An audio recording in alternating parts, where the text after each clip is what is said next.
Assalamualaikum warahmatullahi wabarakatuh.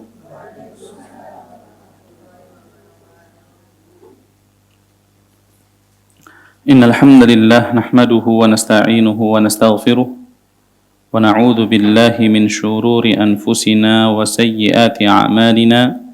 Man yahdihillahu fala mudilla lahu wa man yudlilhu fala hadiya lahu. Asyhadu an la ilaha illallah wahdahu la syarika lah wa asyhadu anna Muhammadan abduhu wa rasuluhu la nabiyya ba'dah. Qala Allah Ta'ala ya ayyuhalladzina amanu taqullaha haqqa tuqatih wa la tamutunna illa wa antum muslimun.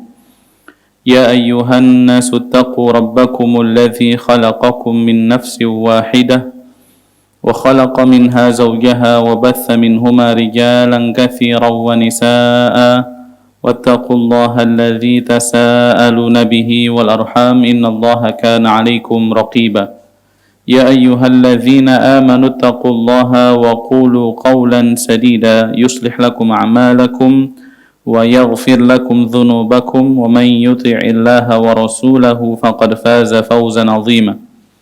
أما بعد فإن أصدق الحديث كتاب الله وأحسن الهدي هدي محمد صلى الله عليه وسلم وشر الأمور محدثاتها وكل محدثة بدعة وكل بدعة ضلالة وكل ضلالة في النار. Alhamdulillah, segala puji hanya milik Allah. Kita senantiasa bersyukur atas limpahan nikmat serta curahan karunia yang Allah Jalla wa'ala karuniakan kepada kita, yang dengannya kita mampu senantiasa berusaha mendekatkan diri kepada Allah Subhanahu wa Ta'ala di dalam segala aktivitas dan kegiatan yang kita lakukan. Dan Allah Subhanahu wa Ta'ala menjanjikan bagi mereka yang senantiasa bertakwa kepada Allah Subhanahu wa Ta'ala, yaitu janji-janji yang sangat banyak. Di antaranya Allah Jalla wa'ala akan memberikan solusi ataupun jalan keluar daripada setiap permasalahan yang dia hadapi. Wa may yattaqillaha yaj'al lahu makhraja. Barang siapa yang bertakwa kepada Allah, niscaya Allah akan jadikan untuknya jalan keluar daripada setiap permasalahan yang dihadapi. Wa yarzuquhu min haitsu la yahtasib. Allah akan memberikan rizki dari jalan yang tidak disangka-sangka. Dan barang siapa yang bertawakal kepada Allah, fahuwa hasbuh, maka Allah Jalla wa'ala akan memberikan kepadanya kecukupan. Maka ikhwatal iman rahimani wa rahimakumullah, duduknya kita di sini tentunya tidak lain tidak bukan untuk meningkatkan ketakwaan kita kepada Allah Subhanahu wa Ta'ala, menumbuhkan rasa tawakal di dalam hati kita kepada Allah Jalla wa'ala. Salawat dan salam tak lupa kita curahkan kepada junjungan kita, kekasih kita, Nabi Muhammad sallallahu alaihi wasallam, manusia termulia yang pernah menginjakkan kaki di atas muka bumi ini, yang setiap di antara kita Allah Subhanahu wa Ta'ala perintahkan untuk mengikuti Rasulullah sallallahu alaihi wasallam di dalam perkara apapun. Bahkan mereka yang senantiasa mengikuti Nabi sallallahu alaihi wasallam, maka Allah Subhanahu wa Ta'ala janjikan ampunan, Allah Subhanahu wa Ta'ala janjikan pahala, sebagaimana yang Allah katakan di dalam surah Ali Imran, qul in kuntum tuhibbunallaha fattabi'uni yuhibbukumullahu wa yaghfir lakum dzunubakum. Katakan wahai Muhammad, jikalau kalian cinta kepada Allah, maka ikutilah diriku. Niscaya Allah Subhanahu wa Ta'ala akan mencintai kalian dan Allah Subhanahu wa Ta'ala akan menggugurkan dosa-dosa kalian. Dan Allah Jalla wa Ala mengancam siapapun yang menyelisihi jalan Nabi Muhammad sallallahu alaihi wasallam, menyelisihi perkara yang beliau sampaikan, maka Allah ancam dengan azab maupun fitnah, baik itu di dunia maupun di akhirat. Allah Jalla wa Ala berfirman, "Falyahdharil ladzina yukhalifuna an amrihi an tusibahum fitnah aw yusibahum adzabun alim." Maka hendaklah berhati-hati orang-orang yang senantiasa menyelisihi perkara Rasul. An tusibahum fitnah, kelak mereka akan ditimpa fitnah, yaitu di dalam kehidupan mereka di dunia, au yusibahum adzabun alim, dan mereka akan ditimpakan azab yang pedih ketika menyelisihi Rasulullah sallallahu alaihi wasallam. Termasuk diantaranya yaitu menyelisihi para sahabat Rasulullah sallallahu alaihi wasallam. Karena siapapun yang menyelisihi sahabat Rasulullah, maka sama saja dia menyelisihi Rasulullah sallallahu alaihi wasallam. Allah berfirman, "Wa may yushaqiqir rasula min ba'di ma tabayyana lahul huda wa yattabi' ghayra sabilil mu'minin nuwallihi ma tawalla wa nuslihi jahannam." Dan barang siapa yang menyelisihi jalan Rasulullah sallallahu alaihi wasallam padahal telah datang kepadanya petunjuk Allah Subhanahu wa taala, wa yattabi' ghayra sabilil mu'minin, dan dia mengikuti jalan selain jalan orang-orang yang beriman. Yang dimaksud jalan orang-orang beriman di sini adalah jalannya para sahabat Rasulullah sallallahu alaihi wasallam. Nuwallihi ma tawalla wa nuslihi jahannam. Kami akan biarkan mereka semakin tersesat. Wa nuslihi jahannam, dan kami akan masukkan mereka ke dalam neraka jahannam. Jadi perintah untuk mengikuti Rasulullah sallallahu alaihi wasallam jelas disebutkan di dalam Al-Qur'an maupun sunnah Rasulullah sallallahu alaihi wasallam, dan ancaman menyelisihi Rasulullah sallallahu alaihi wasallam jelas disebutkan baik itu di dalam Al-Qur'an maupun di dalam hadis Nabi Muhammad sallallahu alaihi wasallam. Dan kita berharap agar kiranya salawat dan salam senantiasa bersambung hingga kepada para kerabat beliau, kepada para sahabat beliau dan orang-orang yang mengikuti beliau sallallahu alaihi wasallam di dalam kebaikan. Ikhwatal iman rahimani wa rahimakumullah. Pada kesempatan kali ini kita akan membahas satu ibadah hati yang sangat penting, yang bahkan menurut Ibnul Qayyim Al-Jauzi rahimahullah di dalam kitabnya I'lamul Muwaqqi'in, bahwasanya ketika seseorang ingin ikhlas di dalam beramal, istiqamah di dalam mengerjakan kebaikan maupun menjauhi kemaksiatan, jujur ketika berbicara, maka inti daripada semua itu ada pada bab yang akan kita bahas pada pertemuan kali ini. Kita akan membahas satu amalan hati, yaitu muraqabah, atau yang biasa disebutkan yaitu muraqabatullah, yaitu merasa senantiasa diawasi oleh Allah Subhanahu wa ta'ala. Makna daripada muraqabah, definisi daripada muraqabah yaitu dawamu ilmika bi annallaha la yakhfa alaihi syai'un min amrik. Makna daripada muraqabah adalah kita senantiasa mengetahui bahwasanya Allah Subhanahu wa taala tidak terluput darinya apapun daripada urusan kita. Itu adalah makna muraqabah. Saya ulangi, makna muraqabah adalah perasaan atau senantiasa kita mengetahui bahwasanya Allah Subhanahu wa ta'ala tidak terluput segala sesuatu tentang perkara kita. Jadi Allah senantiasa mengetahui apapun yang kita kerjakan, apapun yang kita ucapkan, bahkan kerlingan mata yang kita lakukan Allah Subhanahu wa ta'ala mengetahui. Bahkan apapun yang terbetik di dalam hati kita Allah Subhanahu wa ta'ala juga mengetahui.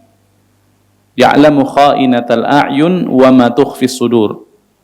Allah mengetahui kerlingan mata yang berkhianat, lirikan mata yang berkhianat, dan apapun yang ada di dalam dada-dada manusia Allah Subhanahu wa ta'ala mengetahui.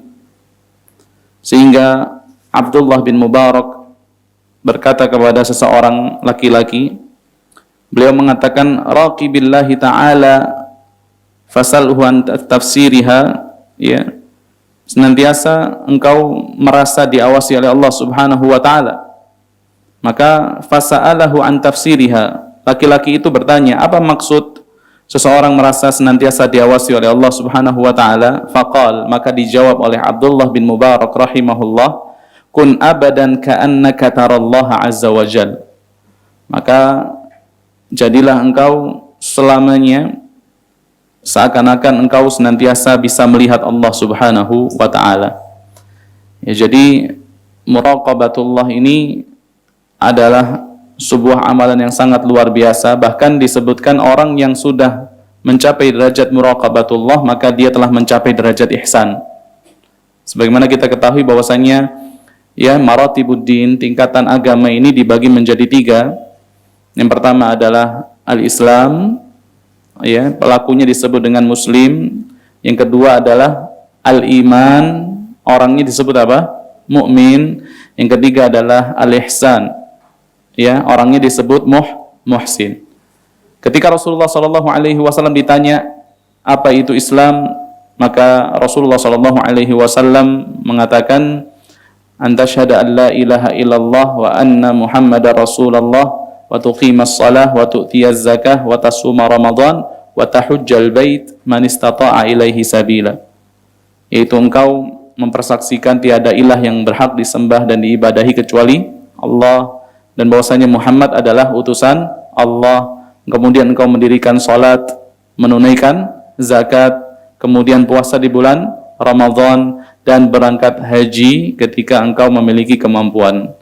Kemudian Jibril bertanya kembali kepada Rasulullah SAW tentang iman. Apa itu iman? Rasulullah SAW menjawab dengan jawaban rukun iman yang 6. Kata Nabi SAW, antu'mina billahi wa malaikatihi wa kutubihi wa rusulihi wal yaumil akhiri wa tu'mina bil qadari khairihi wa syarrih. Engkau beriman kepada Allah, kepada malaikat, kepada kitab-kitab, kepada rasul-rasul, kepada hari akhir, dan juga beriman kepada takdir yang baik maupun yang buruk. Kemudian ditanyakan lagi oleh kepada Rasulullah SAW tentang ihsan. Maka Nabi SAW menjawab dengan mengatakan, anta'budallaha ka'annaka tarah, yaitu engkau beribadah kepada Allah seakan-akan engkau melihat Allah Subhanahu wa taala. Maka ini yang seperti disebutkan oleh Abdullah bin Mubarak kepada seseorang laki-laki tadi, kun abadan ka'annaka tarallaha azza wa jal. Jadilah engkau senantiasa seakan-akan engkau melihat Allah Subhanahu wa taala. Kemudian Nabi SAW mengatakan, fa illam takun tarahu fa innahu yaraka. Kalau engkau tidak bisa ya beribadah seakan-akan melihat Allah Subhanahu wa taala, maka yakinlah bahwasanya Allah Subhanahu wa taala melihat kepada dirimu, ya. Dari 3 derajat ini, 3 tingkatan ini, mulai iman, mulai Islam, iman, dan ihsan, yang paling tinggi adalah derajat ihsan, ya. Bahwasanya orang yang ihsan itu pasti dia seorang yang mukmin, muslim, ya. Kalau dia mukmin belum tentu muhsin, tapi sudah pasti apa? Muslim. Akan tetapi orang yang muhsin pasti dia adalah orang yang mukmin dan juga orang yang muslim. Jadi muraqabatullah ini adalah sebuah ibadah yang sangat luar biasa, dan salah satu di antara nama Allah Subhanahu wa taala yaitu Ar-Raqib. Apa itu Ar-Raqib? Allah Subhanahu wa taala yang Maha mengawasi. Ya, jadi Ar-Raqib, Maha mengawasi, ini lebih kompleks daripada Al-Basir, yang melihat. Ya, melihat dan mengawasi ini lebih kompleks mengawasi. Kenapa? Karena kalau melihat sekedar melihat, akan tetapi kalau mengawasi yaitu melihat dengan jeli, melihat dengan seksama, dan melihat secara detail. Ya. Maka Allah Subhanahu wa taala untuk menegakkan hujjah kepada kita, ya, Allah Subhanahu wa taala sampaikan bahwasanya Allah ini adalah Ar-Raqib, Allah itu Al-Alim, Allah itu As-Sami', yang Maha mendengar, Allah itu Al-Basir, yang Maha melihat. Kemudian untuk menegakkan hujjah lagi, Allah Subhanahu wa taala jadikan bersama kita ada yang mengawasi kita. Siapa itu? Yaitu para malaikat. Ya, para malaikat yang mengawasi kita. Allah mengatakan, wa inna alaikum lahafidhin kiraman katibin. Sesungguhnya atas kalian ada malaikat pencatat. Maksudnya menjaga di sini adalah menjaga amalan yang kita kerjakan untuk kemudian dicatat, kemudian Allah Subhanahu wa taala akan membalas ya amalan kita berdasarkan catatan para malaikat tadi, kiraman katibin. Yang mana malaikat tersebut adalah ya makhluk Allah yang mulia yang senantiasa mencatat, ya'lamuna ma taf'alun. Maka malaikat ini mengetahui apapun yang kalian kerjakan. Ini untuk menegakkan hujjah. Ya, bahwasanya Allah tidak sekedar mengawasi kita, tapi Allah membersamakan dengan kita itu ada malaikat-malaikatnya. Kemudian termasuk diantaranya malaikat yang senantiasa menjaga kita. Yahfazunahu min amrillah. Ya, yahfazunahu min amrillah, yang menjaga manusia dengan perkara Allah Subhanahu wa taala yang senantiasa bergantian ya di waktu pagi dan di waktu petang. Jadi kita dalam sehari semalam ini dibersamai oleh 6 malaikat. Ya, malaikat pencatat itu ada berapa? 2. Kemudian malaikat yang senantiasa menjaga kita itu ada 4. Ya, 2 di pagi hari dan juga 2 di sore hari. Maka Allah Subhanahu wa taala mengabarkan kepada kita bahwasanya bersama kita ada makhluk Allah Subhanahu wa taala, maka kita diperintahkan untuk malu kepada para malaikat tersebut. Ketika akan melaksanakan maksiat, kita tahu bahwasanya tidak hanya kita yang mengetahui perbuatan kita, samping Allah Subhanahu wa taala juga para malaikat mengetahui perbuatan kita. Kemudian termasuk diantara cara Allah Subhanahu wa taala untuk menegakkan hujjah ke atas kita, yaitu Allah jadikan bumi tempat kita berpijak ini kelak akan bersaksi di hari kiamat. Sebagaimana yang Allah katakan di dalam surah Az-Zalzalah, idza zulzilatil ardu zilzalaha wa akhrajatil ardu athqalaha wa qala al insanu ma laha yauma idzin tuhadditsu akhbaraha. Ketika bumi diguncangkan sedahsyat-dahsyatnya, kemudian bumi mengeluarkan apapun yang dikandungnya, wa qala al insanu ma laha, dan manusia berkata, apa yang terjadi? Maka Allah katakan yauma idzin tuhadditsu akhbaraha. Pada hari ini bumi akan menceritakan kabar-kabarnya, yaitu menceritakan apa yang dilakukan manusia di atasnya. Bumi akan mengatakan si fulan melaksanakan sholat di atasku pada waktu ini, di tempat ini. Ya, baik ketika seseorang melaksanakan birrul walidain, bumi akan bersaksi atas perbuatannya. Baik ketika seseorang berdagang dengan jujur, bumi akan bersaksi atas perbuatannya. Sama juga ketika seseorang bermaksiat di atas bumi tersebut, maka bumi akan menceritakan ya si fulan minum khamar, si fulan berzina, si fulan dan seterusnya. Ya, maka di sini Allah Subhanahu wa taala ingin menegakkan hujjah ke atas kita. Allah jadikan bumi tempat kita berpijak, ini kelak akan bersaksi di hadapan Allah Subhanahu wa taala pada hari kiamat. Termasuk di antara cara Allah Subhanahu wa taala menegakkan hujjah ke atas kita, yaitu bahkan anggota tubuh kita. Ya, anggota tubuh kita kelak akan bersaksi di hadapan Allah Subhanahu wa taala. Ya, di dalam surah Yasin disebutkan al-yauma nakhtimu ala afwahihim wa tukallimuna aydihim wa tashhadu arjuluhum bima kanu yaksibun. Ya, pada hari ini kami tutup rapat-rapat mulut mereka, mulut yang selama ini kita berbicara dengannya Allah tutup. Wa tukallimuna aydihim, dan kami akan jadikan berbicara tangan-tangan mereka. Subhanallah ya, enggak kebayang tangan itu bisa berbicara nanti. Wa tashhadu arjuluhum, kaki mereka juga akan mempersaksikan. Ya. Dipakai jalan ke tempat apa, ya, dipakai melangkah ke tempat-tempat maksiat, kaki tersebut akan mempersaksikan di hadapan Allah Subhanahu wa taala bima kanu yaksibun, terhadap apapun yang mereka kerjakan.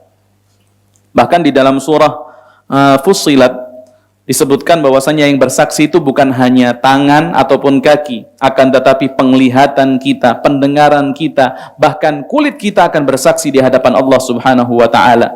Ya, syahida alaihim sam'uhum wa absaruhum wa juluduhum bima kanu ya'malun. Akan bersaksi ke atas mereka, pendengaran mereka, penglihatan mereka, wa juluduhum, bahkan kulit. Subhanallah.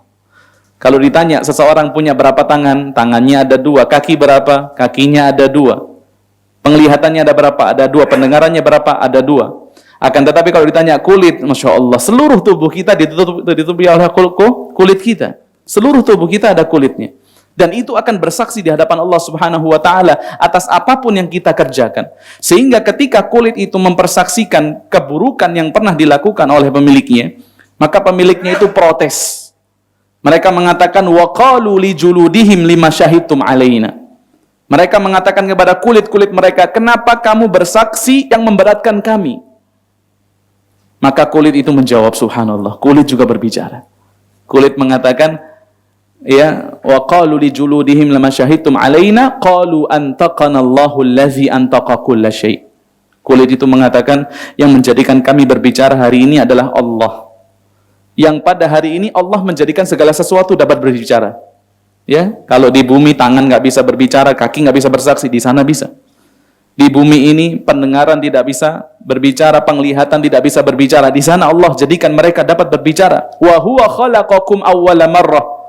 Apa yang menjadikan Allah susah untuk menjadikan mereka berbicara? Dan Allah lah yang menciptakan engkau di awal mula.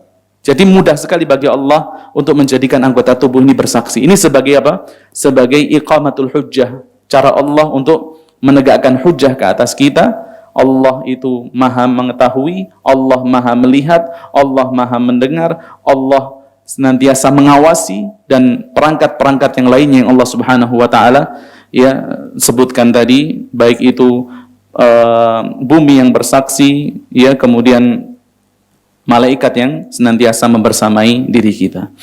Kemudian ikhwatal iman rahimani wa rahimakumullah, maka penting sekali kita untuk memiliki sifat muraqabatullah, yaitu merasa senantiasa diawasi oleh Allah.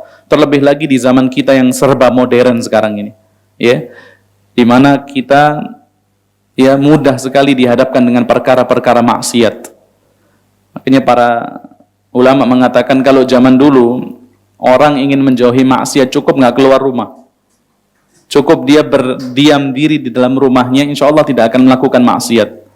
Tapi kalau zaman sekarang, semakin dia di dalam rumah, ya, bisa saja dia melaksanakan maksiat. Ya, ada yang senantiasa membersamai mereka, di samping malaikat tadi handphone mereka.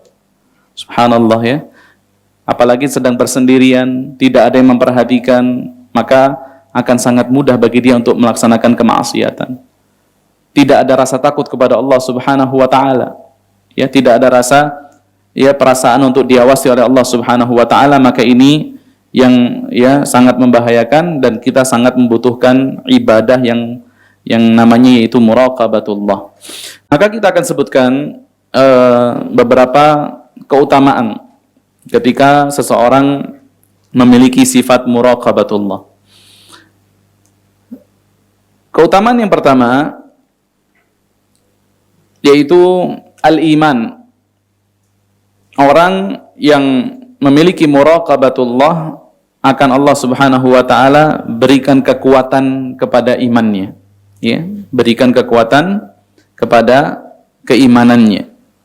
Sebagaimana yang disebutkan oleh Abdullah bin Muawiyah radhiyallahu anhu, dia berkata, qala an-nabiy sallallahu alaihi wasallam, bahwasanya Nabi sallallahu alaihi wasallam beliau bersabda, thalathun man fa'alahunna faqad ta'ima ta'mal iman, yaitu 3 perkara, ya, barang siapa yang melaksanakan ketiga perkara tersebut maka dia akan merasakan ya manisnya iman. Perkara yang pertama yaitu man abadallaha wahdahu wa annahu la ilaha illallah wa a'ta zakata malihi tibata biha nafsi. Ya, yaitu orang yang senantiasa beribadah kepada Allah Subhanahu wa taala.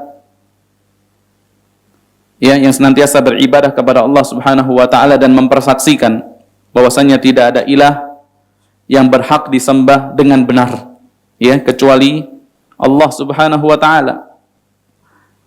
Wa a'ta zakata malihi, dan dia memberikan zakat daripada hartanya, ya. Kemudian fa innallaha lam yas'alkum khairahu wa lam ya'murukum bi syarrih, ya. Maka orang tersebut senantiasa menunaikan zakat daripada hartanya dan memberikan ya kepada yang membutuhkan, Termasuk diantaranya yang disebutkan Rasulullah SAW pada riwayat yang lainnya, orang yang akan merasakan ya kemanisan iman yaitu mereka yang senantiasa ya mendekatkan diri kepada Allah Subhanahu wa taala dan tidak ya taat kepada orang yang ingkar kepada Allah Subhanahu wa taala. Termasuk diantaranya mereka yang ya tidak mau melaksanakan kekufuran atau melaksanakan kemaksiatan sebagaimana bencinya mereka ketika dimasukkan ke dalam nerakanya Allah Subhanahu wa taala. Ya, jadi yang pertama, poin yang pertama, keutamaan yang pertama, orang yang memiliki sifat muraqabatullah adalah dia akan Allah berikan kekuatan dan kelezatan serta kemanisan di dalam keimanannya kepada Allah Subhanahu wa taala. Kemudian yang kedua, ya, poin yang kedua, mereka yang memiliki sifat muraqabatullah al-bu'du 'anil ma'siyah, akan Allah jadikan jauh daripada kemaksiatan, ya. Sebelum kita sampaikan hadis yang mendukung poin yang kedua ini, kita ingin berikan analogi terlebih dahulu. Misalnya, ketika seseorang mengetahui ya dari ya ruas jalan ini sampai jalan itu sudah terpasang apa? Terpasang CCTV, ya. Yang sekarang ini subhanallah ya sudah canggih ya. Nggak perlu ada polisi, tiba-tiba surat tilang itu sudah sampai ke rumah kita. Iya kan? Bahkan lengkap dengan fotonya. Ya. Orang tahu subhanallah kalau di jalan ini sampai jalan ini CCTV-nya itu aktif. Ya, CCTV-nya itu bisa merekam dan seterusnya. Maka orang ketika melewati ruas jalan ini akan berhati-hati. Ya, dia tidak akan ya melanggar atau ya ketika melewati ya dengan misalnya kalau naik mobil ya dia menggunakan seat belt, kalau naik motor dia menggunakan apa? Helm, Masya Allah.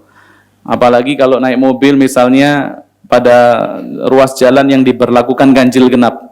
Wah, dia bisa saja berangkat jam 7 ya, tapi karena dia tahu bahwasanya platnya ini tidak sesuai dengan tanggalnya, maka dia berangkat sebelum jam berapa?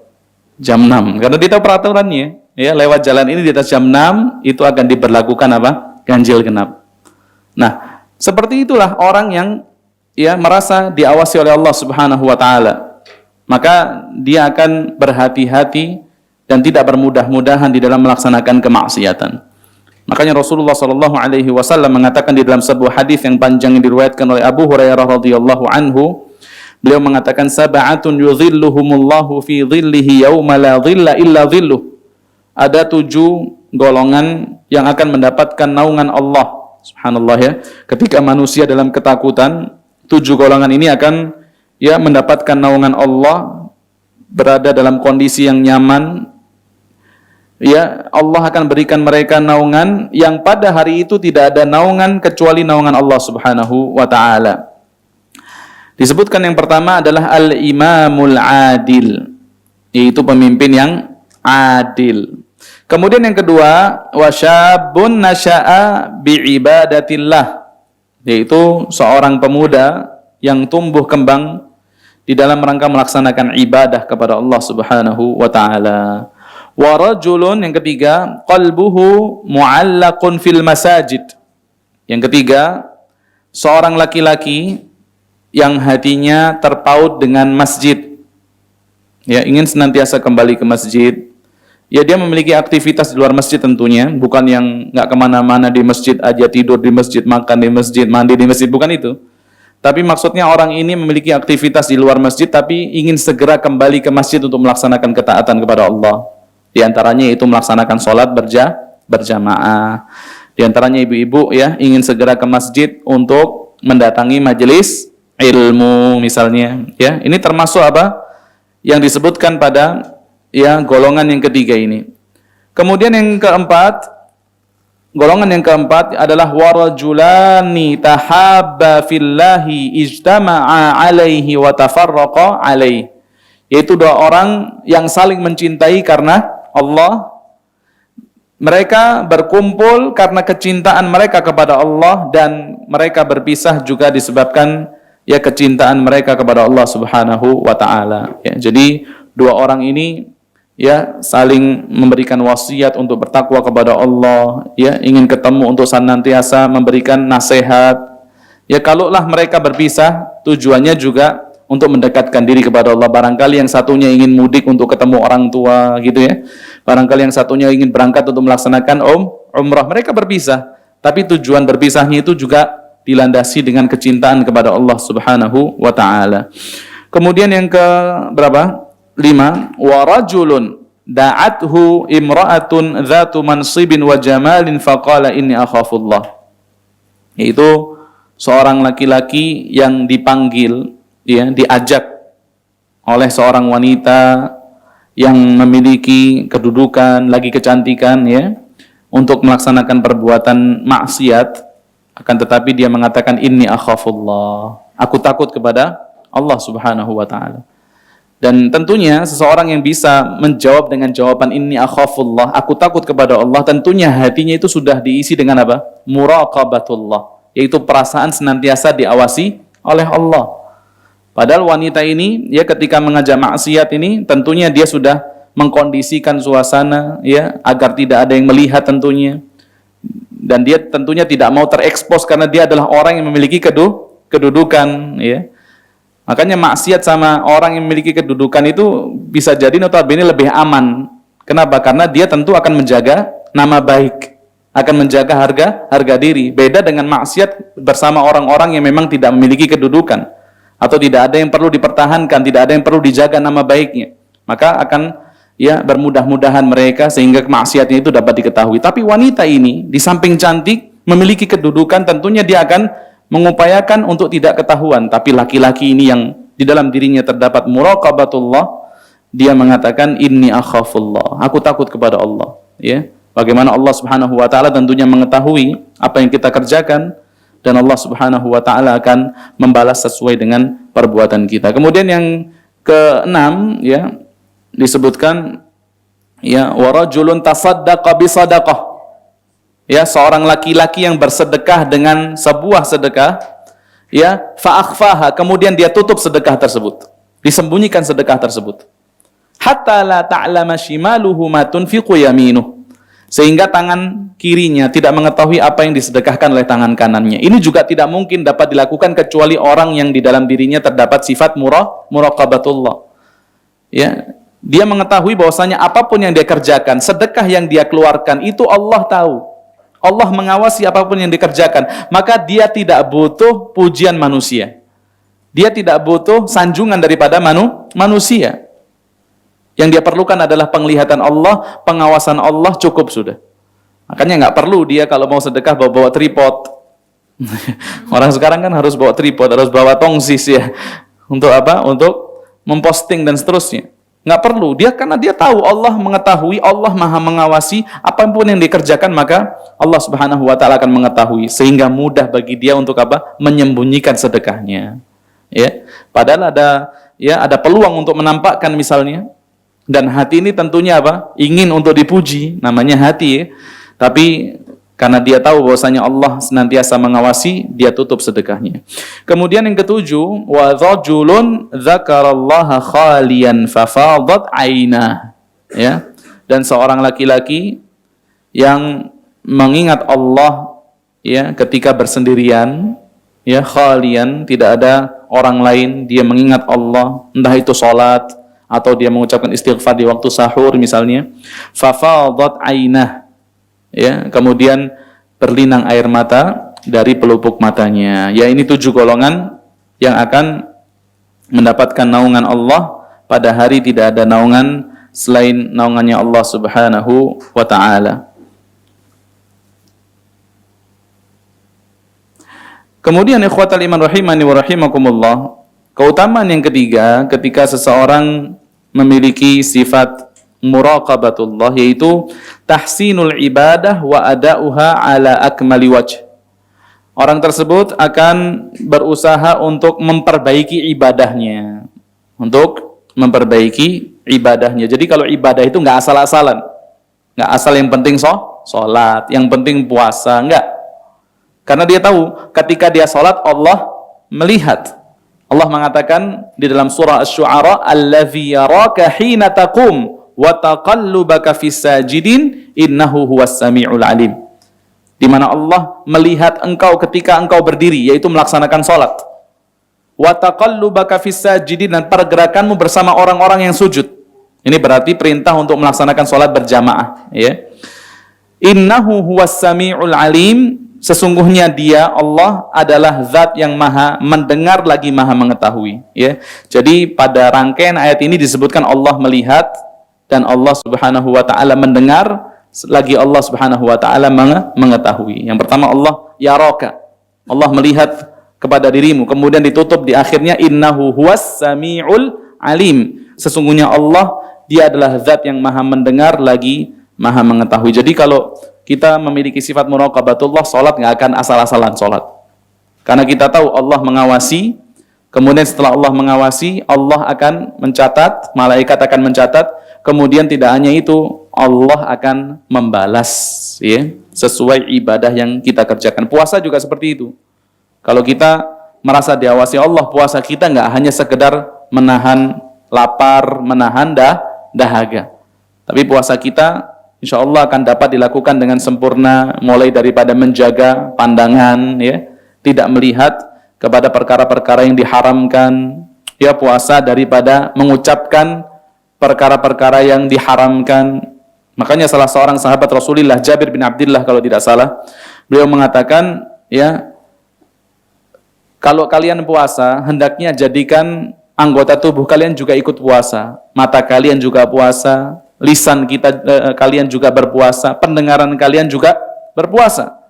Dan jangan jadikan hari di mana kalian berpuasa itu sama dengan hari ketika kalian tidak berpuasa. Ya, jadi ini bukan hanya sekedar puasa orang yang menahan lapar dan dahaga saja, tapi puasanya orang yang ingin mendapatkan keridhaan Allah Subhanahu wa taala, ya. Jadi apapun ibadah yang kita kerjakan kalau ada muraqabatullah, maka insyaallah kita akan dapat melaksanakannya dengan model yang paling baik. Sebagaimana juga disebutkan oleh Ibnu Mandzur rahimahullah, beliau mengatakan, man raqaballah ahsana amaluh. Siapa yang senantiasa merasa diawasi Allah, maka tentu dia akan memperbaiki amalannya, ya. Tentu dia akan memperbaiki amalannya. Misalnya saya pernah ke satu kantor daripada teman saya, ekspedisi gitu, ya. Dia mengatakan ini ada dipasang CCTV, dan CCTV-nya itu terhubung lewat handphonenya. Kalau misalnya anak buahnya itu malas-malasan, bisa dihidupkan alarmnya lewat handphonenya. Subhanallah, ya. Alarmnya bisa dipencet, kemudian di kantornya di Semarang nih, dipencet di Jakarta, kemudian bunyi, kemudian kelihatan tuh dia, kemudian gerak-gerak semua. Dari tadi nggak ada, kosong. Kemudian kalau dia mau ngomong bisa juga, ya, ada speakernya itu dari handphone bisa muncul gitu suaranya, masya Allah, ya. Jadi kalau anak buahnya tahu bahwasanya dia diawasi, ya, dan yang ngawasi ini tahu, ya, lihat spot-spot itu semua dia bisa kelihatan, insya Allah, ya, itu akan menjaga konsistensi daripada pekerjaan anak buahnya. Maka seperti itu juga, ya, kalau manusia itu sangat terbatas pengetahuannya. CCTV juga bisa disiasatin kan, seperti itu, ya. CCTV juga, ya, memiliki spot-spot, titik-titik yang tidak bisa dijangkau, tapi berbeda dengan pengawasan Allah Subhanahu wa taala, ya. Pengawasan Allah itu maha sempurna. Allah itu tidak tertutup dari Allah Jalla wa Ala apapun yang kita kerjakan. Kemudian termasuk di antara manfaat memiliki sifat muraqabatullah, di sini disebutkan turithul ikhlas. Orang yang memiliki sifat muraqabatullah akan mudah untuk berlaku atau berbuat ikhlas di dalam amalannya. Mudah untuk berbuat ikhlas di dalam amalannya. Ya, sehingga Al-Hasan Al-Basri rahimahullah, beliau mengatakan, rahimallahu 'abdan waqafa 'inda hammihi fa in kana lillahi madha wa in kana li ghairihi ta'akhkhar. Kata Al-Hasan Al-Basri, semoga Allah merahmati seorang hamba yang kalau dia mau beramal dia berhenti dulu. Ya, dia mikir dulu. Dia cek dulu. Beliau mengatakan fa in kana lillahi madha. Kalau amalan ini memang mantap dia kerjakan untuk Allah, dia maju, dia lanjutkan. Ya. Wa in kana li ghairihi. Tapi kalau setelah dia cek, setelah dia introspeksi, muhasabah, ternyata amalan ini bukan untuk siapa? Allah, ta'akhir. Dia tunda dulu. Dia perbaiki dulu niatnya, baru kemudian dia beramal. Ya. Jadi ini didoakan rahmat Allah semoga senantiasa tercurah kepada hamba yang seperti itu. Kenapa dia harus periksa kondisi hatinya? Apakah untuk Allah ataukah untuk selain Allah? Karena dia tahu Allah itu maha mengawasi. Allah maha mengetahui. Ya, amalan yang kita kerjakan tidak hanya zahirnya, tidak hanya bentuk daripada amalan tersebut, berdiri kita, rukuk kita, sujud kita, i'tidal kita, tidak hanya itu saja yang Allah ketahui, tapi yang ada di dalam dada kita Allah Subhanahu wa taala juga tahu, ya. Bahkan misalnya kita sholat nih, rakaat pertama, kedua ikhlas, Masya Allah. Rakaat ketiga sudah mulai masuk riya, Allah juga tahu. Ya, Allah tahu. Jadi bukan kemudian sholat yang pertama ikhlas, yang penting ikhlas pertama, nanti yang sampai terakhir ikhlas, belum tentu. Ya, kadang riya itu memasuki seseorang ketika sedang sholat, itu juga bisa. Pertamanya ikhlas, ternyata rakaat ketiga dia dengar suara pintu dibuka, wah ini mertua saya ini, gitu ya. Maka dia perbaiki, Allah, ya bacaannya, gerakannya, itu sudah mulai Allah tahu. Dia mulai nggak ikhlas itu Allah tahu, ya. Jadi mulai sekarang seperti itu, kita cek. Kalau memang ini untuk Allah, kerjakan. Kalau bukan untuk Allah, tunda. Tunda itu maksudnya apa? Perbaiki, bukan tunda kemudian nak beramal. Ya, ini keliru juga. Ya. Tunda kemudian nggak pernah beramal, ini salah. Tapi dia tunda untuk tujuannya apa? Memperbaiki keikhlasannya, memperbaiki niatnya, sehingga ketika niatnya sudah benar, maka dia kerjakan amalan tersebut. Ya. Kemudian yang terakhir, ya, manfaat daripada muraqabatullah tentunya apa? Segala sesuatu yang paling kita inginkan, yaitu keridhaan Allah serta surga, ya. Al-jannah, keridhaan Allah, kemudian surga. Sebagaimana yang Allah katakan di dalam surah Al-Mulk ayat 12. Nah, ini insyaallah ibu-ibu, bapak-bapak, ya, tidak asing lagi ayat ini, surah Al-Mulk ayat yang ke-12. Allah berfirman, innal ladzina yakhshawna rabbahum bil ghaib lahum maghfiratun wa ajrun kabir. Sesungguhnya mereka yang takut kepada Rabb mereka bil ghaib. Ya, bil ghaib ini memiliki dua penafsiran. Bil ghaib yang pertama, ketika dia dalam kondisi sendirian. Ya, di dalam kondisi sendiri. Ya, tidak ada orang di sekitarnya. Ya. Kemudian penafsiran yang kedua daripada bil ghaib, yaitu dia takut kepada Allah Subhanahu wa taala yang maha ghaib, yang tidak terlihat. Ya. Pahala-pahala yang Allah janjikan juga belum nampak. Itu ke perkara-perkara yang ghaib, ya, tapi dia tetap takut kepada Allah, gitu. Ya. Lahum maghfiratun wa ajrun kabir. Bagi mereka adalah ampunan Allah dan pahala yang sangat besar, ya.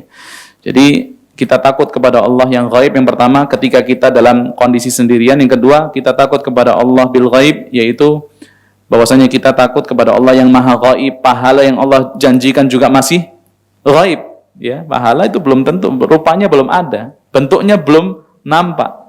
Tapi ketika kita masih tetap beramal, insya Allah ini adalah sesuatu yang akan menghapuskan dosa-dosa kita. Coba bayangin misalnya kalau besok subuh bapak-bapak nih sholat di masjid, kemudian dijanjikan yang sholat subuh di masjid, pulang dapat nasi uduk misalnya gitu, makan nasi. Kemudian semangat tuh. Tapi meskipun gitu masih ada orang yang mengatakan, nasi aja masih gampang lah, murah nasi.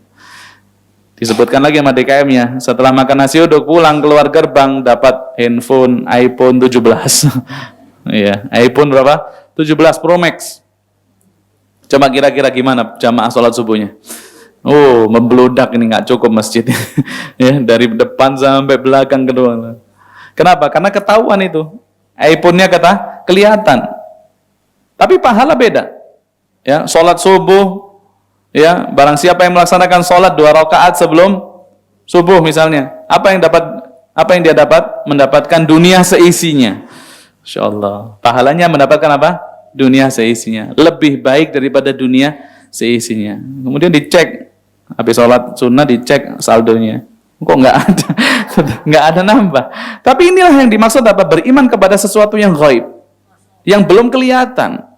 Dan ini ujiannya benar-benar di situ. Ketika diancam dengan sesuatu yang gaib, dia takut. Diberikan motivasi dengan sesuatu yang gaib, dia semangat. Nah, makanya orang yang seperti ini pantas untuk apa? Digugurkan dosa-dosanya, kemudian diberikan pahala yang besar. Ya. Dan orang yang hanya percaya dengan sesuatu yang nampak saja, diancam dengan neraka, dia nggak percaya, maka ketika dia akan meninggal dunia, perkara-perkara yang gaib ini akan dirubah Allah menjadi sesuatu yang nampak. Ya, maka ketika itu tidak akan bermanfaat iman mereka, tidak akan bermanfaat penyesalan mereka. Sebagaimana Fir'aun, ya, Fir'aun laknatullah alaih, ketika Nabi Musa datang, ya, mengingatkan, mendakwahkan kepada Fir'aun, tidak mau dia. Tapi ketika dia akan meninggal dunia, nyawanya sudah ditenggorokan, ya, dia mengatakan, amantu billadzi amanat bihi Banu Israel. Aku beriman, ya, kepada ilah yang disembah oleh Banu Israel. Kenapa? Karena Allah tampakkan itu semua, ancaman yang selama ini diancamkan, yang ketika itu masih gaib, Allah tampakkan. Tapi keimanan ketika itu tidak bermanfaat, ya. Jadi orang yang memiliki sifat muraqabah, merasa diawasi Allah, ini akan Allah berikan pahala yang besar dan Allah ampunkan daripada dosanya. Walihadhihi thamarat, dan ya, dari yang kita pelajari poin-poin ini tentang keutamaan memiliki sifat muraqabatullah, berkata Ibn Atha rahimahullah, afdalu ta'ah muraqabatul haq ala dawamil awqat. Ya, maka dari keutamaan-keutamaan yang kita sebutkan ini disebutkan oleh Ibn Atha rahimahullah bahwasannya ketaatan yang paling afdal tuh, apa itu? Muraqabatul haq, senantiasa merasa diawasi oleh Allah ala dawamil awqat, pada setiap waktunya. Karena merasa diawasi Allah akan mendatangkan keikhlasan, merasa diawasi Allah akan mendatangkan rasa takut untuk maksiat, merasa diawasi Allah akan memotivasi untuk beribadah, bahkan tidak hanya beribadah, akan tetapi memperbaiki dan menyempurnakan ibadah. Ya, jadi kalau dilihat dari sini bahwasanya muraqabah ini adalah penunjang yang paling utama, ya, agar seseorang mampu melaksanakan ibadah-ibadah yang lainnya. Baik. Kemudian ikhwatal iman rahimani wa rahimakumullah, kita akan membahas tentang, ya, sabil muraqabatullah, ya, sesuatu yang menghantarkan kita kepada sifat muraqabatullah, kiat, ya, agar kita merasa senantiasa diawasi oleh Allah Subhanahu wa ta'ala. Ya, kiat-kiat agar seseorang merasa senantiasa diawasi oleh Allah Subhanahu wa ta'ala. Kiat yang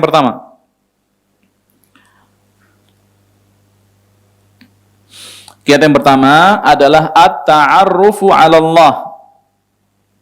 Senantiasa berusaha mengenal Allah. Ya.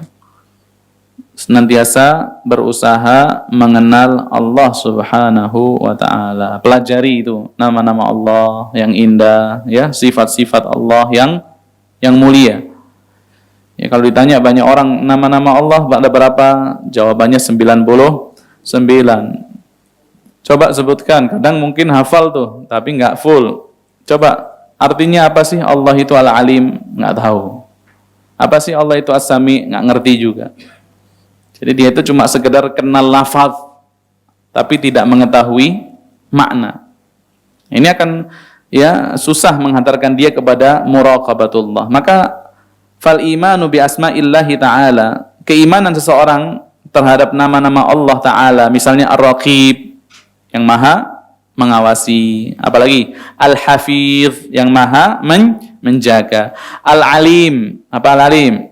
Yang maha mengetahui, As-Sami', maha mendengar, Al-Basir, maha melihat, ya. Wa ta'abbudu lillahi ta'ala bimuqtadaha, tidak hanya sekedar mengetahui makna-maknanya, tapi dia beribadah kepada Allah sesuai dengan konsekuensi nama-nama tersebut. Contohnya gini, Dia mengetahui Allah itu Al-Ali misalnya, Maha mengetahui. Maka dia tahu segala sesuatu yang dia kerjakan, Allah tahu. Ya, maka ketika itu dia berusaha untuk melaksanakan amalan yang paling baik. Itu apa? Beribadah dengan ya konsekuensi nama-nama tersebut. Ya. Contohnya misalnya, dia tahu Allah itu As-Sami. Apa itu As-Sami? Maha mendengar. Maka dia akan berhati-hati ketika berucap. Tidak akan keluar daripada lisannya perkataan-perkataan Kenapa? Karena dia yakin Allah mendengar. Ya. Kemudian termasuk diantaranya Al-Basir, Allah melihat. Apa yang dapat dilakukan dengan nama tersebut? Ya, dia berhati-hati untuk tidak jatuh kepada kemaksiatan karena dia yakin Allah Subhanahu wa taala melihat apa yang dia kerjakan. Ya, jadi tidak hanya sekedar tahu lafaz-lafaznya saja, tapi kita mengerti maknanya juga. Terus kita juga mengetahui nih apa kandungan ya nama-nama tersebut dan amalan apa yang bisa kita kerjakan ketika kita mengetahui nama-nama Allah Subhanahu wa taala tersebut, ya. Kemudian yang kedua, agar seseorang senantiasa merasa diawasi oleh Allah, al-ilmu bi syahadatil jawarih fil akhirah. Nih. Yaitu dia mengetahui tentang persaksian anggota tubuh di akhirat seperti yang kita sebutkan tadi. Ya, dia mengetahui tentang persaksian anggota tubuh di akhirat. Dalilnya apa? Yaitu surah Yasin ayat 65. Ya, ini yang sama-sama kita hafal tadi, al-yauma nakhtimu ala afwahihim. Kemudian persaksian persaksian kulit atau pendengaran maupun penglihatan, yaitu di dalam surah Fussilat ayat 20 sampai 24. Ya, dilengkapi itu dalilnya, catatannya. Kalau persaksian tangan atau berbicaranya tangan dan persaksian kaki itu di dalam surah Yasin ayat 65. Adapun persaksian penglihatan, pendengaran dan kulit itu di dalam surah Fussilat ayat 20 sampai 24, ya. Maka ketika dia mengetahui segala sesuatu ini akan bersaksi, ya, ke atas dirinya, maka dia akan senantiasa merasa diawasi oleh Allah Subhanahu wa taala. Kemudian yang ketiga, kiat yang ketiga, agar Allah anugerahkan kepada kita sifat muraqabatullah. Berarti apa? Al-ilmu bi syahadatil ard bima umila fawqaha minal ma'asi. Yaitu kita mengetahui tentang persaksian bumi. Nah, kalau tadi kan anggota tubuh, ya, ini persaksian apa? Bumi. Bima umila fawqaha, terhadap apapun yang dikerjakan di atasnya. Ya. Apapun yang dikerjakan di atasnya. Makanya termasuk di antara perintah untuk seseorang, ya, memperbanyak melaksanakan sholat sunnah setelah sholat fardu, misalnya pindah kemudian melaksanakan sholat sunnah. Ini juga untuk ya memperbanyak maudhi'nya, itu tempat dia melaksanakan sholat itu, sujudnya di mana, supaya dia perbanyak itu, ya, agar bumi ini bersaksi, ya, kepada dia atas kebaikan yang dilakukan di atasnya. Ya. Ini dalilnya surah apa? Yauma idzin tuhadditsu akhbaraha, ayat keempat surah Az-Zalzalah. Ya. Surah Az-Zalzalah ayat yang keempat. Rasulullah sallallahu alaihi wasallam ketika menafsirkan ayat ini, beliau mengatakan, Inna akhbaraha an tashhada ala kulli abdin wa amatin bima amila ala dhahriha. Termasuk diantara kabar-kabar yang disebutkan oleh bumi tersebut, bahwasanya dia akan bersaksi, ya, atas setiap hamba laki-laki maupun hamba perempuan, atas apapun yang mereka kerjakan di atasnya. Antakul, bumi itu akan mengatakan, amila kadza wa kadza fi yaumin kadza wa kadza. Oh, hamba-Mu ya Allah beramal ini, sebutkan amalannya, ya, pada hari ini dan hari ini. Ya, bumi itu akan detail menyebutkan kepada Allah Subhanahu wa taala, ya. Itu kiat yang ketiga. Adapun kiat yang keempat, ya, adalah kasratul ibadah. Kasratul ibadah. Agar kita merasa senantiasa diawasi Allah, ya perbanyak melaksanakan ibadah. Ya. Perbanyak untuk melaksanakan ibadah. sebenarnya sederhana saja ya, ketika seorang memperbanyak melaksanakan ibadah maka akan semakin jauh daripada kemaksiatan ya. Semakin jauh daripada kemaksiatan. Jadi perbanyak ibadah karena ibadah yang satu akan menghantarkan kepada ibadah yang lainnya. Ya. Sebagaimana maksiat yang satu itu akan menghantarkan kepada maksiat yang lainnya. Jadi kalau kita semakin memperbanyak ibadah ya, terutama ibadah hati ya, kita perbaiki hati kita, maka insya Allah itu akan memunculkan di dalam diri kita merasa senantiasa diawasi oleh Allah. Dan yang kelima, yang terakhir, ya, agar merasa senantiasa diawasi oleh Allah ya, tentunya memperbanyak untuk berdoa kepada Allah ya. Berdoa meminta agar Allah memberikan sifat muraqabatullah di dalam hati kita ya. Doanya ya secara umum yang sebagaimana sampaikan Rasulullah, Allahumma ya muqallibal qulub tsabbit qalbi ala dinik, atau diantaranya yaitu Allahumma ati nufusana taqwaha wa zakkiha anta khairu man zakkaha anta waliyuha wa maulaha. Ya Allah, ya berikanlah kepada hati kami ini kesuciannya. Termasuk kesucian hati adalah merasa senantiasa diawasi oleh Allah ya. Kemudian bersihkan hati tersebut, dan tidak ada yang mampu membersihkan hati ini kecuali Engkau. Ini disebutkan ketika sholat, ketika sujud ya, ketika bainal adzan wal iqamah, antara azan dan iqamah, minta agar Allah perbaiki hati kita, karena muraqabatullah itu adalah ibadah hati ya, seperti itu. Baik. Ya, barangkali ini yang dapat kita sampaikan terkait dengan ibadah muraqabatullah ya. Kita telah sampaikan makna-makna daripada muraqabatullah, kemudian keutamaan seseorang yang memiliki sifat muraqabatullah, dan kiat-kiat agar Allah Subhanahu wa taala berikan kepada diri kita sifat muraqabatullah. Baik, mungkin ada yang mau ditanyakan, kami persilakan, tafadhol. Bismillah. Bismillahirrahmanirrahim. Assalamualaikum Pak Ustadz. Assalamualaikum. Terima kasih atas kesempatannya. Pertama ingin bertanya Pak Ustadz terkait dengan 7 perlindungan kepada hamba Allah di padang mahsyar. Itu semuanya terhadap laki-laki ya Pak Ustadz ya. Nah, bagaimana nih ibu-ibu nanti komplain Pak Ustadz? Masya Allah. Yang kedua, saya melihat dari beberapa dalil terutama Al-Quran, ini kecenderungannya adalah apakah mirip ya Pak Ustadz, ibadah hati muraqabah ini bagaimana perbedaannya dengan ketakwaan Pak Ustadz? Takwa juga adalah melakukan semua perintah Allah dan menjauhi semua. Demikian Pak Ustadz, jazakallahu khair, terima kasih. Assalamualaikum warahmatullahi wabarakatuh. Assalamualaikum warahmatullahi wabarakatuh. Dari 7 golongan yang disebutkan tadi, yang apa keutamanya? Akan mendapatkan naungan Allah. Pada hari tidak ada naungan selain naungan Allah ya. Seakan-akan ketujuh-tujuhnya ini adalah laki-laki semua, karena disebutkan rajulun, rajulani kan gitu ya. Mana perempuannya kan seperti itu ya. Maka ini berlaku ya sebagaimana dalam Al-Qur'an, sebagaimana Allah mengatakan ya ayyuhalladzina amanu, wahai orang-orang yang beriman. Kalau disebutkan bagi orang yang beriman, maka ini masuk ke dalamnya apa? Baik yang beriman laki-laki maupun perempuan ya. Ya, biasanya Al-Quran memang merincikan, contohnya di dalam surah An-Nahl ayat 97, man amila salihan min dzakarin aw untha. Barang siapa yang beramal soleh baik dari laki-laki maupun perempuan. Tapi sering sekali di dalam Al-Quran tidak dirincikan ya, ya ayyuhalladzina amanu. Kadang juga dirincikan, misalnya qul lil mu'minin, katakan untuk orang-orang beriman menundukkan pandangan dan menjaga kemaluan. Kemudian wa qul lil mu'minat gitu ya, katakan kepada kaum mukminah untuk menundukkan pandangan dan menjaga kemaluan. Kadang dirincikan, kadang juga tidak dirincikan. Kalau tidak dirincikan ya, maka ini hukumnya juga mencakup para perempuan ya. Kecuali mungkin poin yang pertama, al-imamu al-adil, pemimpin yang adil, dan pemimpin itu pasti apa?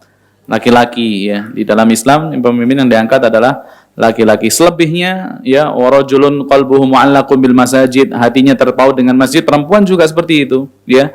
Ketika hatinya terpaut dengan masjid, ingin melaksanakan ibadah i'tikaf, kan tidak dapat dilakukan kecuali di mana? Masjid ya. Menuntut ilmu misalnya, itu juga mendapatkan keutamaan. Contohnya lagi, tahaba fillah, saling mencintai karena Allah, juga bisa dilakukan oleh mereka. Kemudian diajak untuk melaksanakan kemaksiatan oleh lawan jenis Ya, ini juga bisa kita kiaskan perempuan yang diajak maksiat oleh laki-laki yang tampan, lagi memiliki kaya misalnya, ya itu juga bisa. Kemudian berzikir, kemudian dia melinangkan air mata dalam kondisi sendirian, masuk juga perempuan.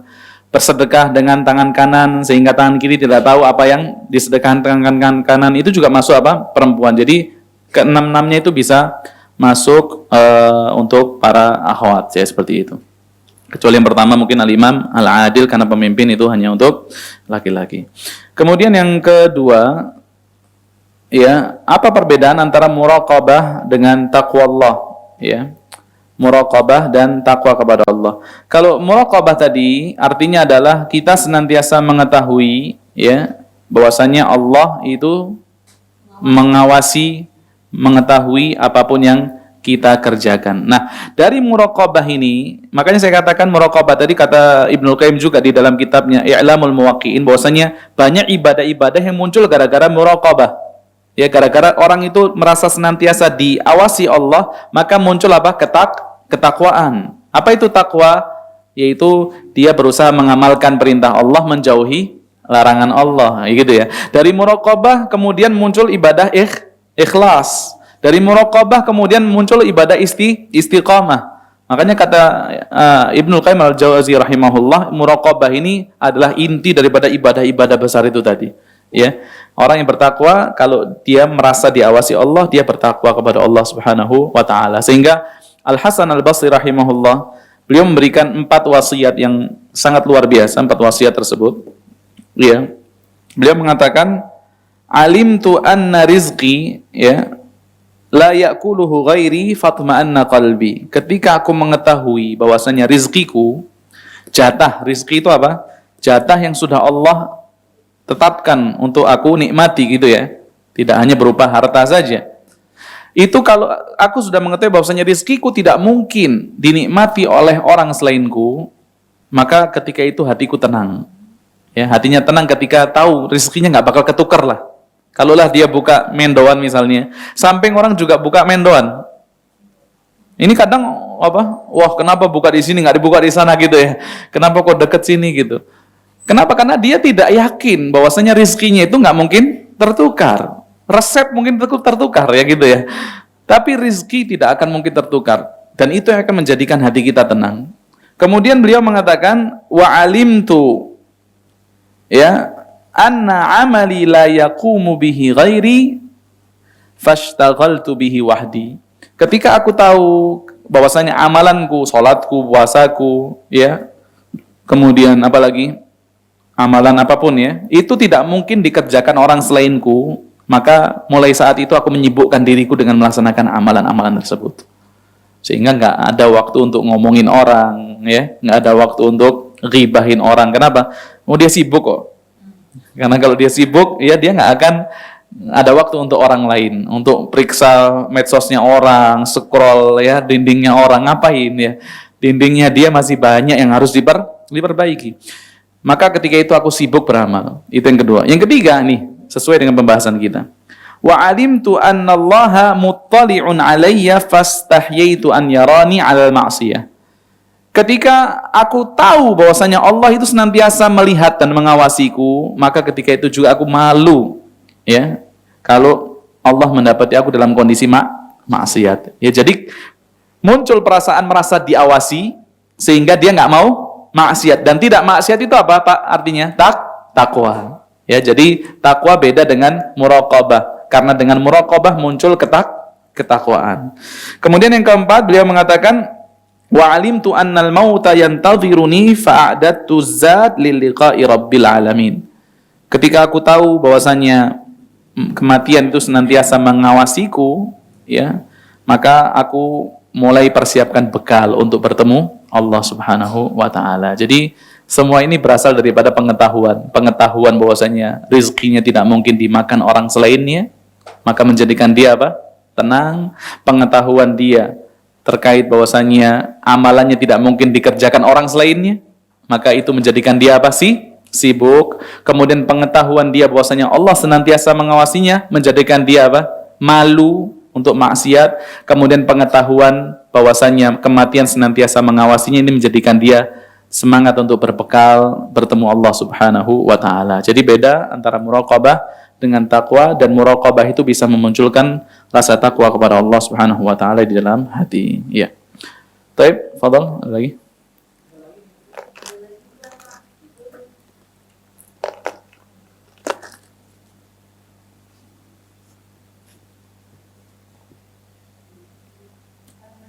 Assalamualaikum warahmatullahi wabarakatuh.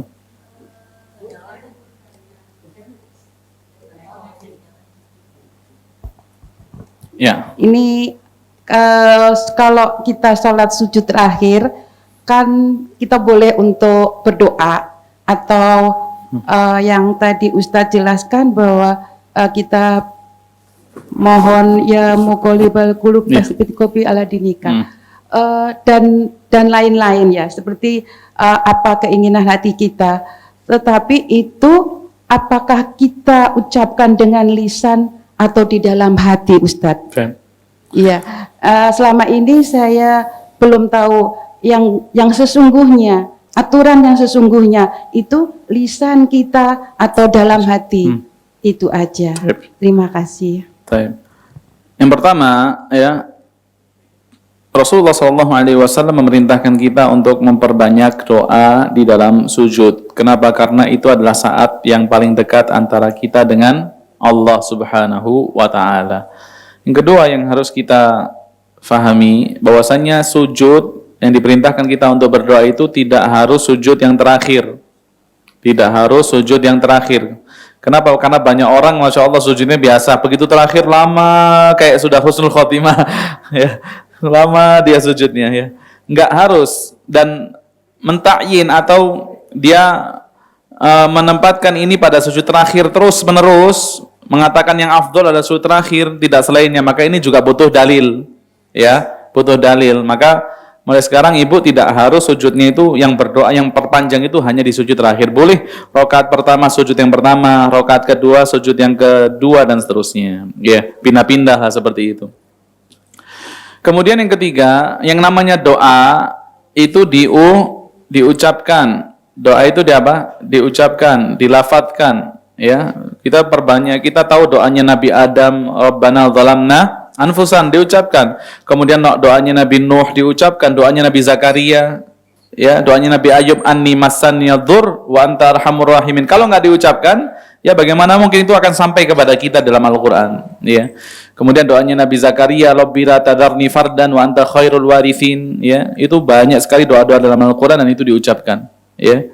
Dikatakan qala dia berkata kan gitu ya. Nabi Musa berkata, Nabi Ibrahim berkata, wala tukhzini yauma yub'atsun ya, janganlah kamu hinakan aku ya, jadikan aku sedih di mana engkau bangkitkan manusia di hari tersebut. Itu diucapkan oleh Nabi Ibrahim. Berarti doa itu diucapkan ya. Entah itu mengucapkannya dengan keras atau dengan lirih, itu beda-beda ya. Maka ketika sujud ya jangan di dalam hati saja, tapi doa yang sempurna yang diucapkan minimal ya, yang nggak perlu keras juga. Ya lagi sholat kita doa teriak orang juga kaget gitu ya. Ya minimal kita mendengar itu lirih di telinga kita sudah cukup, seperti itu. Apalagi kalau sholat sendirian, insya Allah bisa dibaca lebih agak, mungkin takut ngantuk atau apa gitu ya, tahajud Masya Allah, maka kita baca dengan agak yang kita bisa dengar dengan telinga kita. Itu adalah doa seperti itu. Baik.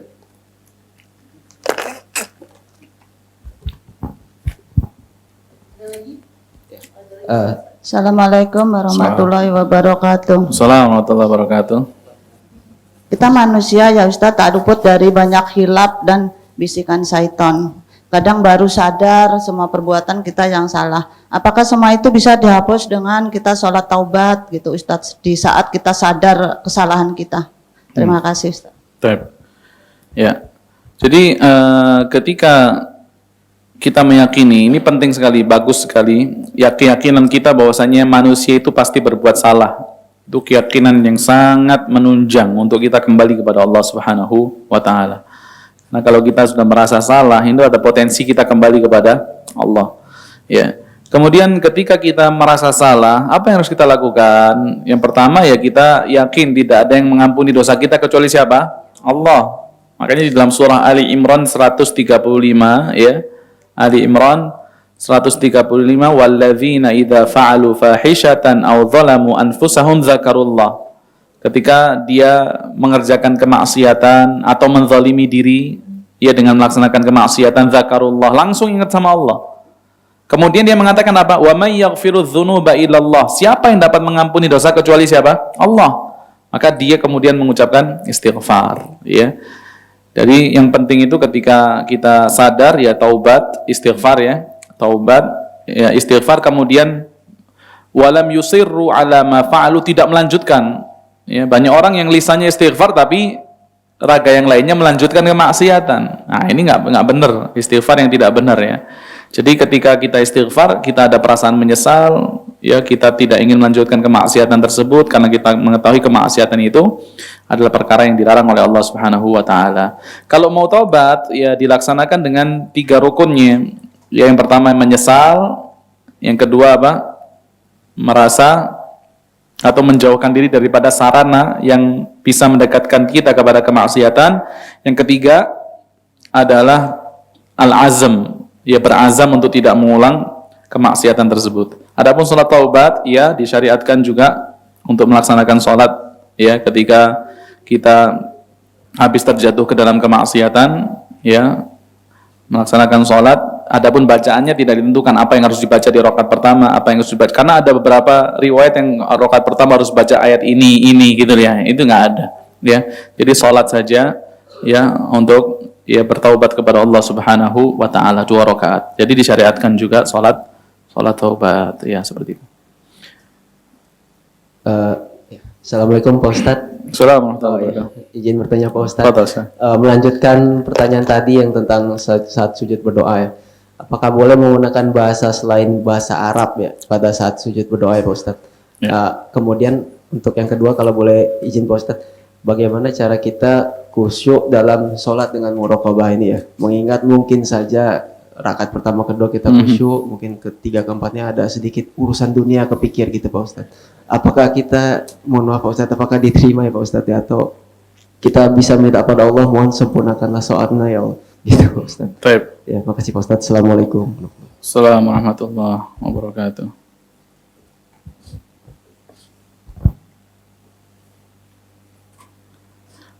Untuk doa dengan bahasa selain bahasa Arab di dalam kehidupan kita dulu sehari-hari, maka ini adalah sesuatu yang diketahui kebolehannya ya. Boleh seorang berdoa dengan lafaz apapun ya, asal doanya itu tidak ada unsur kemaksiatan dan pemutus atau pemutusan silaturahim ya. Maka doanya senantiasa dikabulkan oleh Allah Subhanahu wa taala. Terkait dengan doa di dalam salat ya, maka ini diperintahkan oleh Rasulullah SAW, aqrabu ma yakunu bainal abdi wa rabbih wa huwa sajid. Waktu yang paling dekat ketika seorang hamba dengan Allah yaitu ketika dia sujud, maka perbanyaklah untuk doa.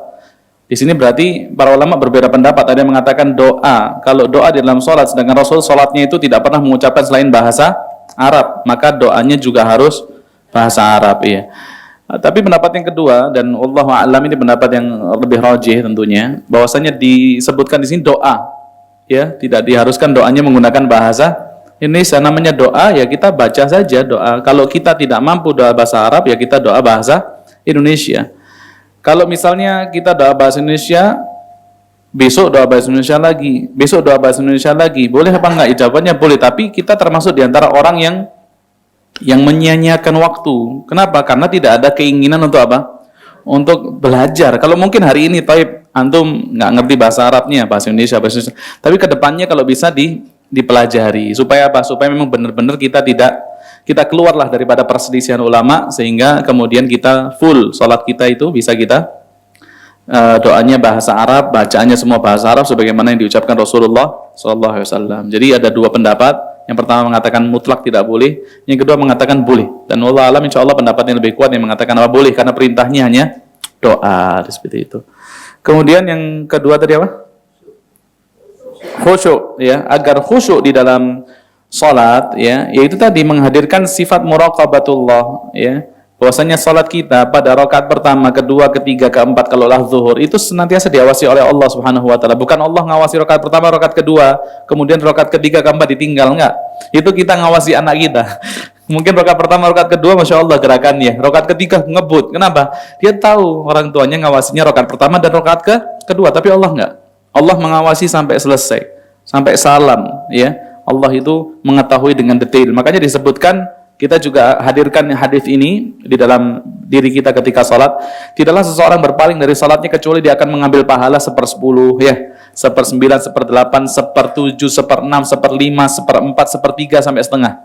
Ini berarti bahwasanya kekhusyuan itu bertingkat-tingkat dan pahala yang didapatkan itu sesuai dengan kadar kekhusyuan yang dia kerjakan ketika melaksanakan salat, ya. Makanya kalau pengen khusyuk yang pertama ya masuk sholat itu nggak langsung masuk, ya, lakukan dulu muqaddimahnya. Apa itu? Misalnya datang ke masjid 10 menit sebelum azan, ya. Mungkin sekali-sekali bolehlah datang masbuk, tapi kalau ini kita jadikan kebiasaan, khawatirnya apa? Pikiran kita di luar akan masuk ke dalam sholat.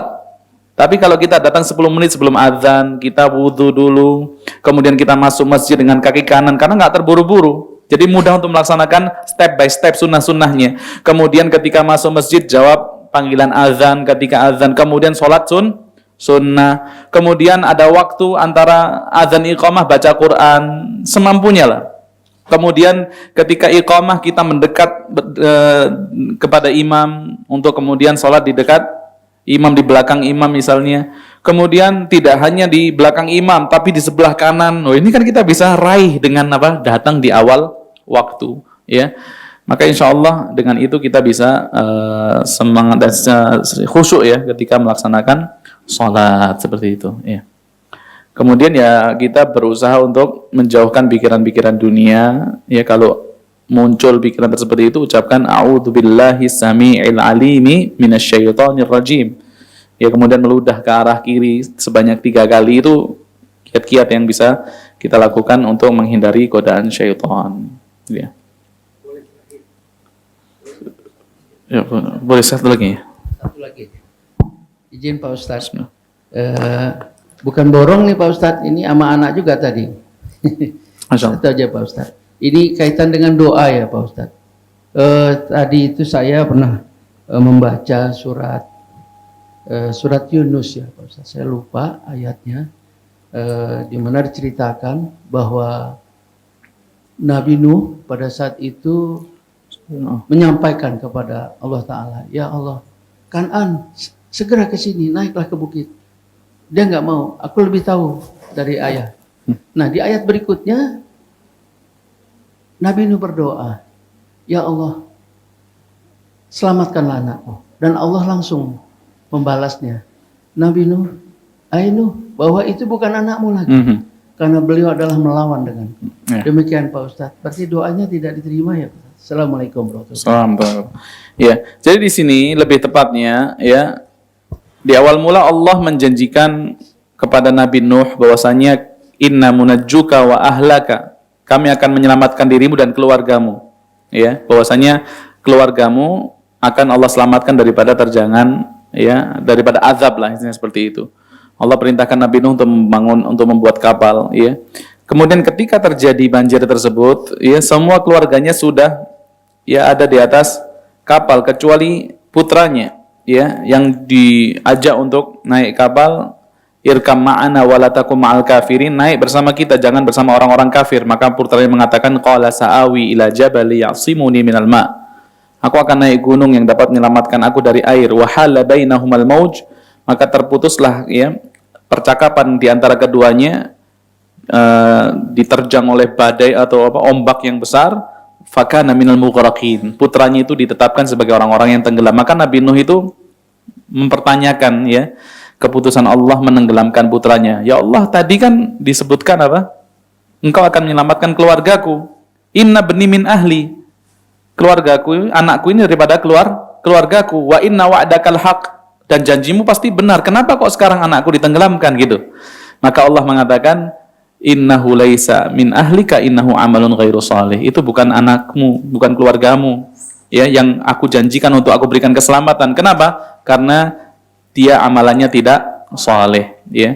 Maka Nabi Nuh kemudian beristighfar, ya. Nabi Nuh beristighfar mengatakan, inni a'udzubika an as'alaka ma laisa li bihi ilm. Aku berlindung diri kepadamu ya Allah. Aku meminta sesuatu yang aku tidak mengetahui ilmunya di dalamnya. Tadi kan sempat untuk memprotes Allah, maka dia, ya, ini termasuk diantara kesalahan Nabi Nuh, dan dia memohon ampun kepada Allah daripada itu semua. Dia mengatakan, aku berlindung diri kepadamu daripada meminta sesuatu yang aku tidak mengetahui ilmunya. Kalau engkau fa'illam taghfirli wa tarhamni aku minal jahilin. Kalaukah kamu tidak ampuni dosa-dosaku, tidak rahmati aku, tentu aku akan bersama orang-orang yang jahil. Maka diampuni dosanya Nabi Nuh alaihi salam. Jadi di sini ada Nabi Nuh yang mempertanyakan kebijaksanaan Allah, dan tentu Allah maha bijaksana, ya, terhadap apapun yang Allah kerjakan, dan tentu Allah memiliki jawabannya, dan itu diberikan kepada Nabi Nuh. Maka tidak ada seorang pun yang, ya, boleh mengintervensi Allah, kenapa seperti ini, karena tentunya Allah itu memiliki jawabannya. Kalau kita nggak tahu, ya katakan apa? Wallahu ya'lamu wa antum la ta'lamun. Allah mengetahui, antum tidak mengetahui. Selesai sudah. Ya, seperti itu.